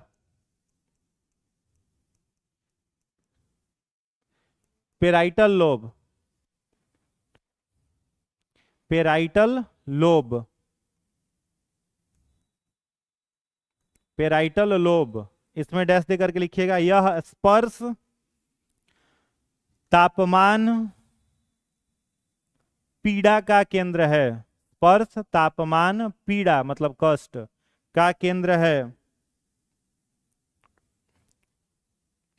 तीसरा लिखिएगा ऑक्सीपिटल लोब,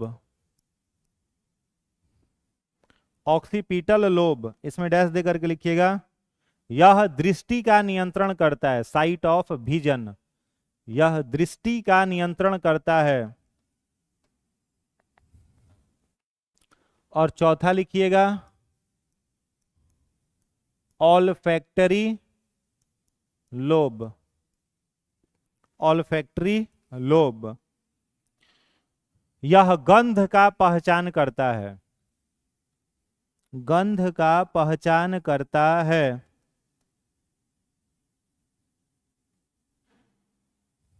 ठीक है, ये सब किसके भाग हैं? फोर ब्रेन के। फोर ब्रेन का बेसिक कितना पार्ट होता है? दो पार्ट। पहला पार्ट क्या होता है? सेरिब्रम। क्या होता है? सेरिब्रम। तो ये सब किसका भाग है? सेरिब्रम का। ये चारों जो है वह किसका भाग होता है? सेरिब्रम का, याद रहेगा। ब्रेन का पहला भाग है सेरिब्रम, और सेरिब्रम के कितने भाग? चार। पहला frontal lobe, parietal lobe, occipital lobe, olfactory lobe. तो क्वेश्चन कई बार आता है कि अग्र मस्तिष्क के सेरिब्रम के कौन से भाग से दृष्टि का नियंत्रण होता है? तो क्या बोलोगे? Occipital lobe. सूंघने की पहचान, गंध की पहचान, ऑक्सीपिटल लोब। तापमान वगैरह का पहचान, पेराइटल लोब। और बुद्धिमत्ता, चतुराई, आईक्यू, मेमोरी, इन सब का केंद्र फ्रंटल लोब। क्लियर? दूसरा पार्ट होता है फोर ब्रेन का ही, उसको बोलते हैं डाइएनसेफेलॉन। दूसरा लिखिएगा डाइएनसेफेलॉन, डाइएनसेफेलॉन, इसमें डैश देकर के लिखिएगा यह मस्तिष्क की तीनों ग्रंथियों, यह मस्तिष्क की तीनों ग्रंथियों, ब्रैकेट में लिखिएगा पीयूष मतलब pituitary, comma pineal, pineal, comma hypothalamus का नियंत्रण करता है। मतलब पीयूष ग्रंथि, पीनियल ग्रंथि और हाइपोथैलेमस, ये तीनों का तीनों ग्लैंड कहां है? ब्रेन के कौन से भाग में? डाइएनसेफेलॉन में, याद रहेगा। Site of pineal gland, pituitary gland and hypothalamus gland कहां पर है? तीनों का तीनों डाइएनसेफेलॉन में। क्वेश्चन आता है बॉडी टेम्परेचर जो कि हम लोग का 37 डिग्री सेल्सियस है, कौन मेंटेन करता है? हाइपोथैलेमस। और हाइपोथैलेमस ना दे करके अगर पूछ दिया सेरिब्रम और डाइएनसेफेलॉन में, तो क्या टिक होगा? डाइएनसेफेलॉन। तो एक लाइन और लिख लीजिएगा, यह शरीर के 37 डिग्री सेल्सियस तापमान का नियंत्रण करता है।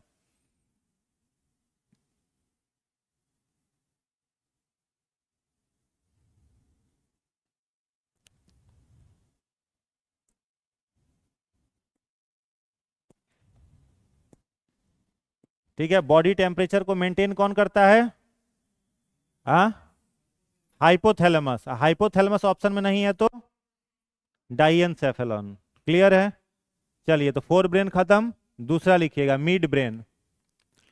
फोर ब्रेन के बाद सेकंड लिखिएगा दूसरा मिड ब्रेन, मध्य मस्तिष्क,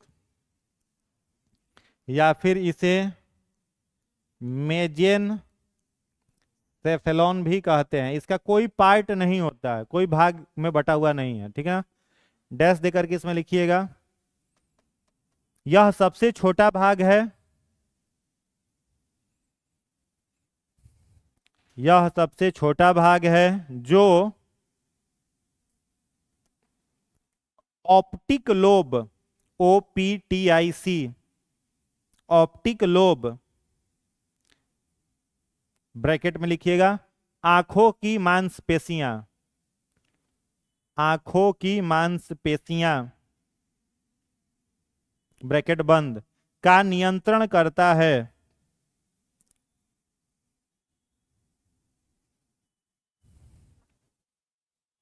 समझ में आया? आंखों में जो नर्व्स है, जो मांसपेशियां हैं, कौन सी मांसपेशियां हैं? ऑप्टिक नर्व्स हैं। तो ऑप्टिक नर्व्स को कंट्रोल कौन कर रहा है? मिड ब्रेन, ठीक है। चलिए तीसरा हिंड ब्रेन।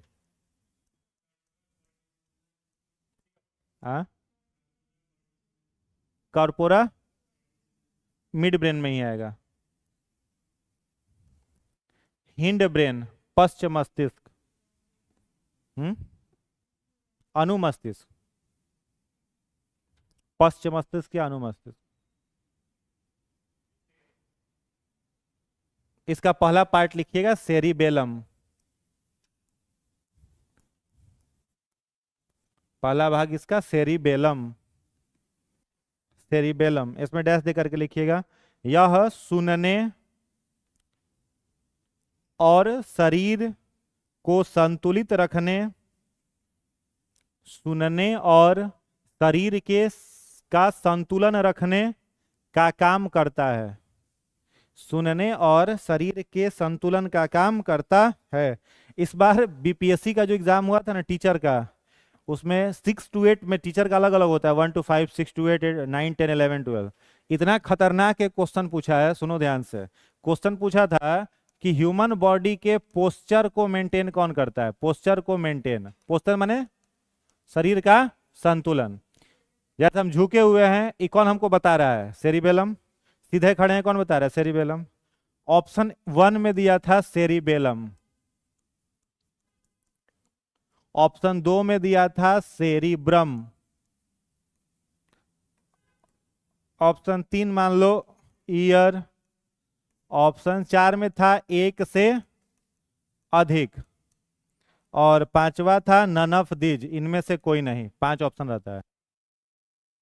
बताओ आंसर। हमें लग रहा है क्लास में कोई सही नहीं बताएगा। आंसर क्या होगा? ईयर। हाँ, क्वेश्चन ध्यान से सुना नहीं।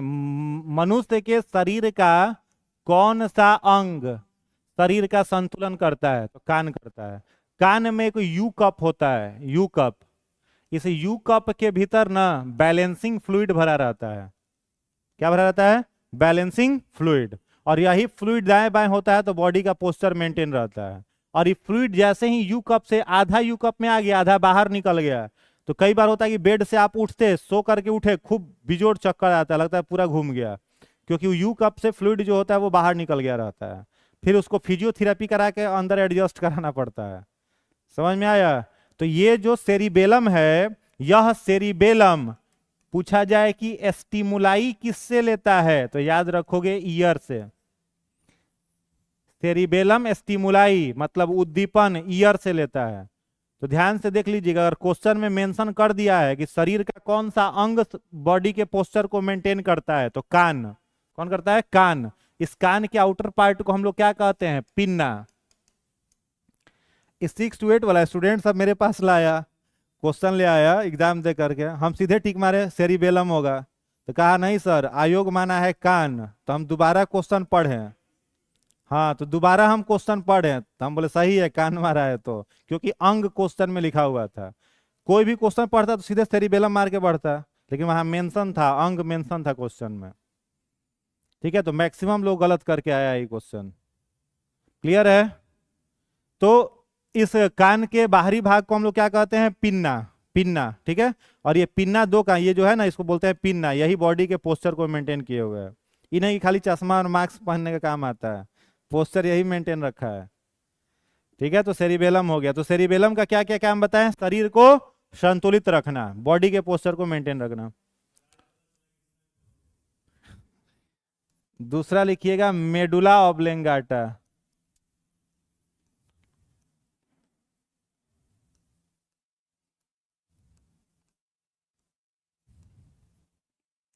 मेडुला ऑब्लेंगाटा। मेडुला ऑब्लेंगाटा में लिखिएगा, यह भाग श्वसन क्रिया का नियंत्रण, श्वसन क्रिया का नियंत्रण करता है तथा यह उल्टी और निगरण, उल्टी और निगरण, निगरण माने भोजन निगलना, उल्टी और निगरण का केंद्र है, तथा यह उल्टी और निगरण का केंद्र है। ठीक है, वोमिटिंग आ रहा है, उसको कंट्रोल कौन करेगा? मेडुला। भोजन निगल रहे हो, कंट्रोल कौन करेगा? मेडुला। 1 मिनट में आप कितना बार सांस लेते हो? 15 से 17 बार। 1 मिनट में कितना बार सांस लेते हो? 15 से 17 बार। इसको कौन कंट्रोल कर रहा है? मेडुला। ठीक है, तो इन सबका केंद्र मेडुला ऑब्लेंगाटा है। कई बार बच्चा सबको लोग हवा में फेंक फेंक के कैच करता है, नहीं करता है? हवा में फेंक के कैच करता है, फेंका कैच किया, फेंका कैच हुआ। कई बार फेंक दिया, कैचे नहीं हुआ, नहीं कैच हुआ तो बेचारा गिर जाता है। और गिरता है तो अगर स्टिमुलाई गलतियों से पहुंच गया मेडुला पर तो जान बचेगा नहीं उसका। इसलिए कभी भी स्टंट नहीं करना चाहिए बच्चे के साथ। वो बेचारा अबोध है, उसको अभी दुनिया देखा भी नहीं है, उसको लोग हवा में फेंक फेंक के खिलाता है। भयंकर मिस्टेक है, गलतियों से नहीं करना चाहिए। समझ गया? तो मेडुला ही श्वसन दर को नियंत्रित करता है। हार्ट बीट जो कर रहा है ना, किसके कारण? मेडुला के कारण। एपिग्लॉटिस आपको याद होगा, बताए थे। भोजन कर रहे हो तो यहाँ एपिग्लॉटिस है ना, फूड को जाने दे रहा है कहाँ पर? स्टमक में। और नाक से विंड को कहाँ जाने दे रहा है? लंग्स में। तो वहां जो एपिग्लॉटिस है वो भी कंट्रोल कौन कर रहा है? मेडुला कंट्रोल कर रहा है। ठीक है, तो बड़ा इंपॉर्टेंट है ये मेडुला। और ये क्रैनियम के अंदर भी नहीं है, ये क्रैनियम के अंदर नहीं है, ये सीधे किससे जुड़ा हुआ है? स्पाइनल कॉर्ड से। डायरेक्ट स्पाइनल कॉर्ड इंफॉर्मेशन इसी को देता है। समझ गए? ब्रेन याद हो गया। इसके बाद लिखिएगा स्पाइनल कॉर्ड। हाँ हाँ, स्पाइनल कॉर्ड। स्पाइनल कॉर्ड में लिखिएगा,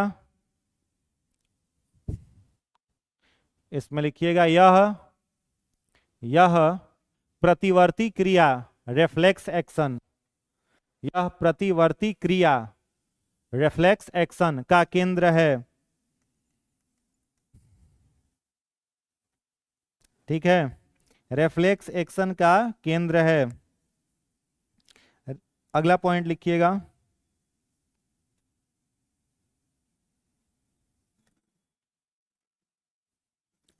पहला रिफ्लेक्स एक्शन 2 प्रकार का होता है। पहला लिखिएगा सिंपल रिफ्लेक्स एक्शन और दूसरा एक्वायर्ड रिफ्लेक्स एक्शन। पहला सिंपल रिफ्लेक्स एक्शन मतलब साधारण प्रतिवर्ती क्रिया, और दूसरा एक्वायर्ड रिफ्लेक्स एक्शन हस्तगत प्रतिवर्ती क्रिया। हस्तगत, हाँ, हाथ से, हस्तगत मतलब दूसरे से मिला है। एक्वायर्ड रिफ्लेक्स एक्शन हस्तगत प्रत्यावर्ती क्रिया। ये समझ में नहीं आया होगा? नहीं आया ना? देखो ऐसे नॉर्मली बताओ, सबसे पहले इंफॉर्मेशन कहाँ जाता है हम लोगों के शरीर के किस पार्ट में? सेंस ऑर्गन में। सेंस ऑर्गन उसे किसे देता है? बोलो, न्यूरॉन। न्यूरॉन किसे देगा? Spinal cord. स्पाइनल कॉर्ड किसे देगा? ब्रेन को देगा। तो ये इंफॉर्मेशन यहां से गया यहां, यहां से स्पाइनल कॉर्ड, स्पाइनल कॉर्ड से ब्रेन। तो कोई ना कोई न्यूरॉन तारे ना ले जा रहा है, करंट बह रहा है तो तार में बह रहा है, तो इंफॉर्मेशन बह रहा है तो नर्व्स में बह रहा है क्या। तो जो नर्व्स इसको ले करके जा रहा है, इस नर्व्स को हम लोग बोलते हैं सेंसरी नर्व। क्या बोलते हैं? Sensory nerve. तो क्वेश्चन अगर पूछेगा कि ब्रेन के पास इंफॉर्मेशन किस नर्व के थ्रू आता है? Sensory nerve. और कैसा इंपल्स जाता है? तो इलेक्ट्रिकल इंपल्स। Electrical impulse. अब ब्रेन से क्या आएगा? डिसीजन। तो ब्रेन का डिसीजन कहां आएगा? Spinal cord. स्पाइनल कॉर्ड से न्यूरॉन, न्यूरॉन से सेंस ऑर्गन। तब इसको सेंस ऑर्गन ना कह करके क्या बोलेंगे? इफेक्टर। क्या बोलेंगे? इफेक्टर। तो जो ब्रेन से यहां पर डिसीजन आया, वो डिसीजन किस नर्व से आता है? Motor nerve. और किस रूप में आता है? Magnetic impulse.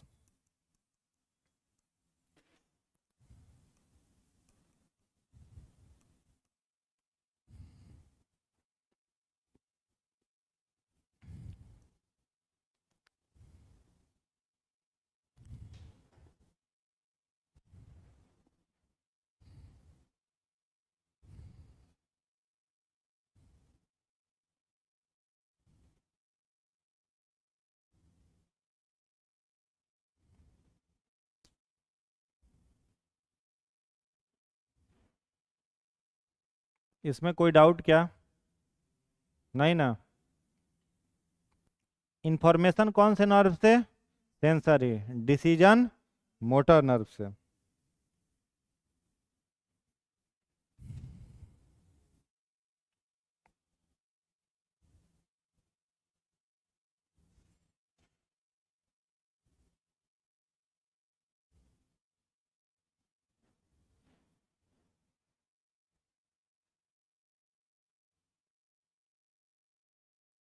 हो गया? अब देखो, अब रिफ्लेक्स सेक्शन में देखो क्या होगा। रिफ्लेक्स सेक्शन में किसका काम खत्म? ब्रेन का। ये ब्रेन खत्म हो गया यहां से। अब कोई भी इंफॉर्मेशन जो होगा, वो सेंस ऑर्गन से न्यूरॉन, न्यूरॉन से स्पाइनल कॉर्ड, स्पाइनल कॉर्ड क्या भेज देगा? डिसीजन भेज देगा। तो स्पाइनल कॉर्ड अपने आप में ब्रेन है, ठीक है। ये क्या करता है? अपना इंफॉर्मेशन कई बार भेज देता है। कब भेजेगा? तो दो तरीके का है। पहला हमने कौन सा रिफ्लेक्स एक्शन लिखवाया था? Simple reflex action.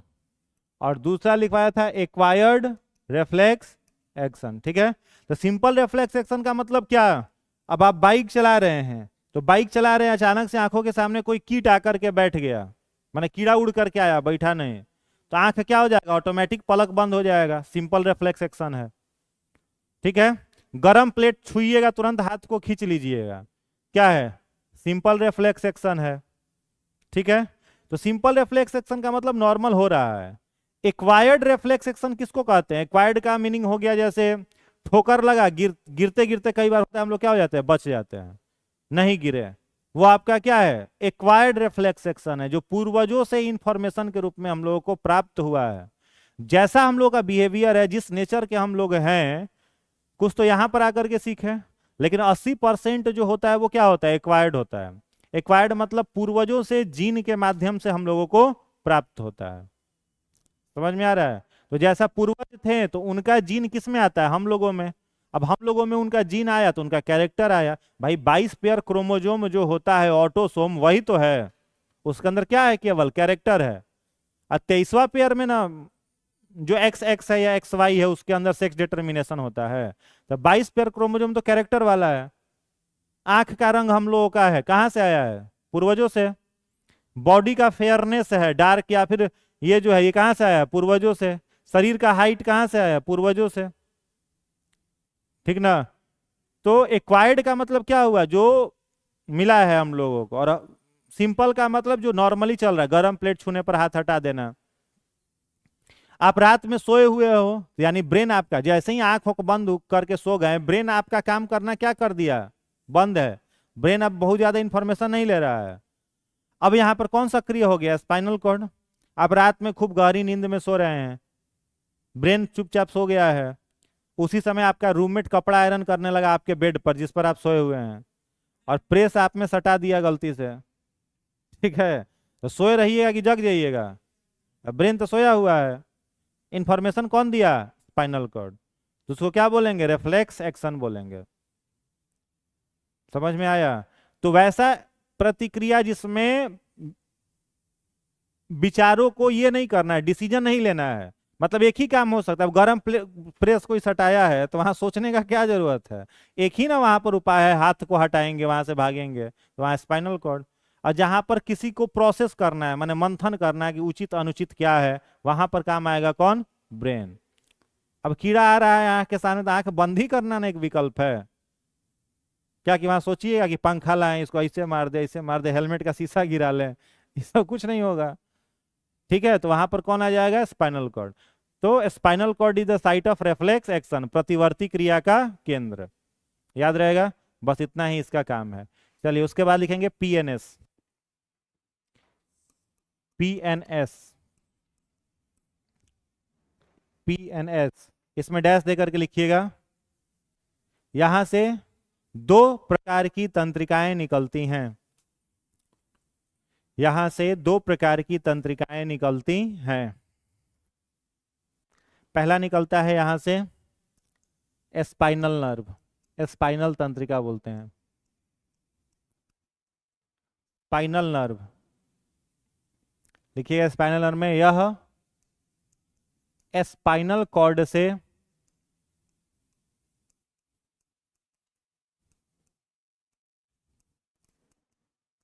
निकलता है। और दूसरा नर्व लिखिएगा क्रैनियल, स्पाइनल नर्व में एक और लिख लेना, इसकी संख्या होता है 31 पेयर। क्रैनियल नर्व में लिखना यह ब्रेन से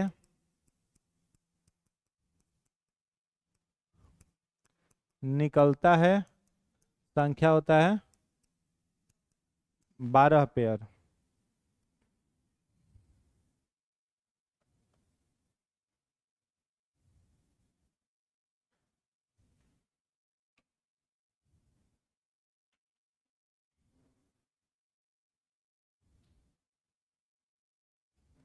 समझ गए।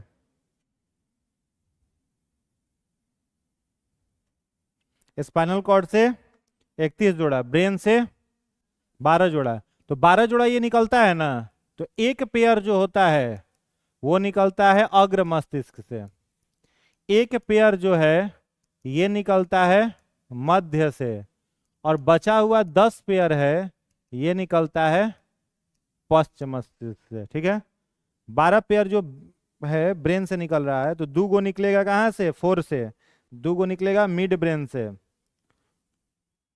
और 20 गो निकलेगा हिंड ब्रेन से। नहीं लोड लिया दिमाग, समझ आ गया।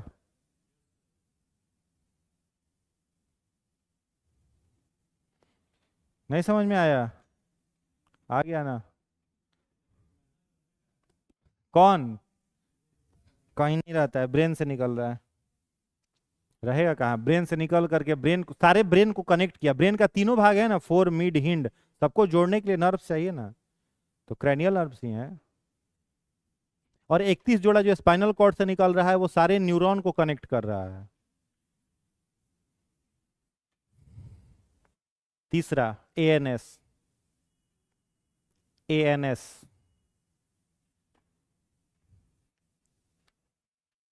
एएनएस में लिखिएगा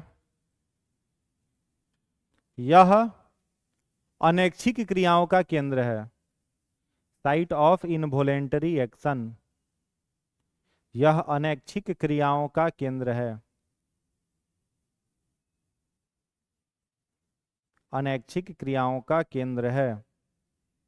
लिख लिए एग्जाम्पल, छींक, खांसी, उल्टी, कांपना, ठंड में कांपना इत्यादि। हो गया, ब्रेन का कहानी खत्म, स्पाइनल कॉर्ड का कहानी खत्म, द एंड, समाप्ति। प्लांट में समझ में आया, ट्रॉफिजमेंट हार्मोन, हम लोगों में क्या खत्म कर दिए, नर्वस सिस्टम। हेडिंग बनाइएगा human hormone, human endocrine system, heading बनाएंगे ह्यूमन इंडोक्राइन सिस्टम, मानव अंतःस्रावी तंत्र, मानव अंतःस्रावी तंत्र।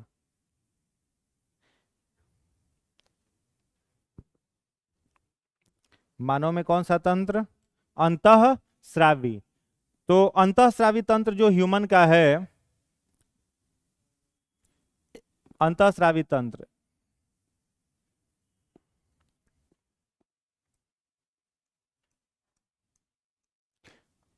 अब देखो, ग्लैंड जो होता है, ग्लैंड को हिंदी में क्या कहेंगे? ग्रंथि। कितना तरह का होगा? दो तरह का। एक को हम लोग क्या कहेंगे? इंडोक्राइन, अंतःस्रावी। एक्सोक्राइन, बाह्यस्रावी। मिक्स्ड मतलब मिश्रित, यही ना?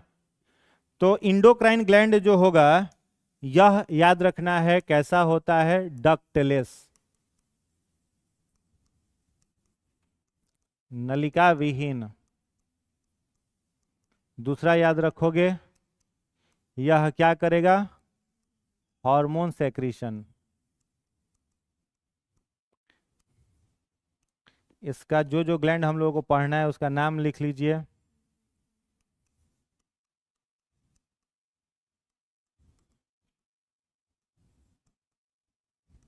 Pituitary gland,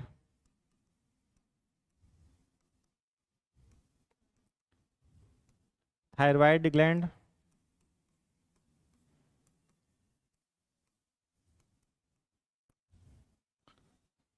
parathyroid gland,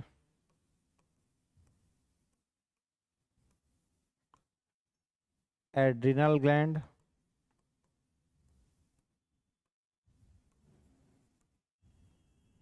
thymus gland,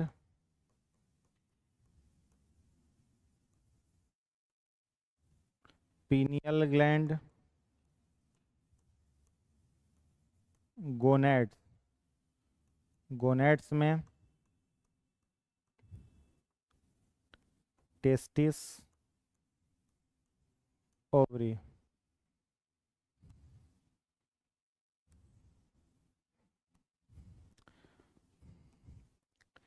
exocrine gland में जितना एक्सोक्राइन ग्लैंड होगा, यह होगा डक्टेड,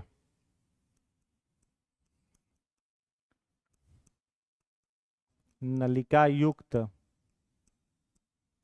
क्या सेक्रीट करेगा? एंजाइम। एंजाइम को हम लोग क्या कहते हैं? प्रोटीन या बायो कैटालिस्ट। इसका एग्जाम्पल हो सकता है salivary gland,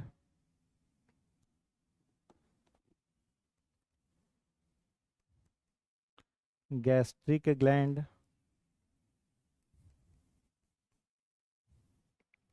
लैक्रेमल gland,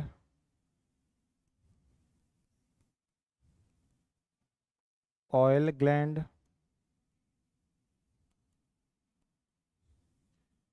sweat gland. ये सब है आपका एक्सोक्राइन। तीसरा है मिक्स्ड ग्लैंड। मिक्स्ड ग्लैंड का केवल एक एग्जाम्पल है, लिख लोगे इसमें, यह एंजाइम तथा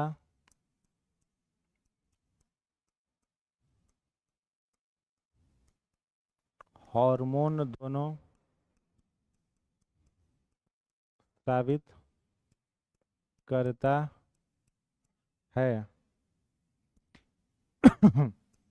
इसका एग्जाम्पल केवल कौन है? पैनक्रियाज। तो पैनक्रियाज में अल्फा सेल, ग्लूकागॉन हार्मोन पहला। दूसरा beta cell, insulin hormone. Gamma cell, somatostatin. और दूसरा होता है एंजाइम में लाइपेज,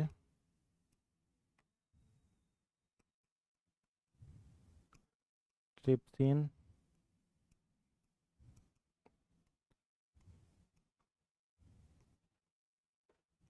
एमाइलेज, लाइपेज, न्यूक्लियस।